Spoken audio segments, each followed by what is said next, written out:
जो जो मैंने भी अवार्ड्स पाइले सम्मानित हेले समस्त को कंग्रेचुलेशन जनइबी। दमनटा सब गोटे स्पेशल क्यारेक्टर होकर रहिबो मो जीवन में। सर्वप्रथम राज्य सरकार को बहुत बहुत धन्यवाद जनइबी।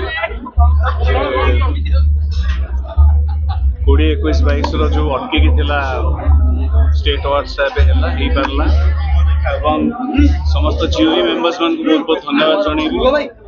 एवं जो जो मैंने भी अवार्ड्स पाइले सम्मानित हेले समस्त को कंग्रेचुलेशन जनइबी। एटा बहुत बड़ रेस्पॉन्सिबिलिटी कहबी अवार्डटा एवं धन्यवाद जनइबी आम निर्देशक एपी भाई विशाल भाई नहांती प्रयोजक बहुत बहुत धन्यवाद जनइबी जे ये चरित्रटी दायित्वटी मत देइतिबारु। दमनटा सब गोटे स्पेशल क्यारेक्टर होकर रहिबो मो जीवन में।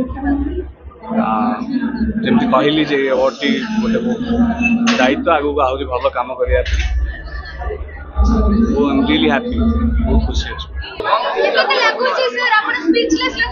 ऑफ कोर्स मुझे स्पीचलेस कि सब धन्यवाद देवी ओडिशावासी को जो मैंने एत सपोर्ट देइछथि फिल्म टाकू।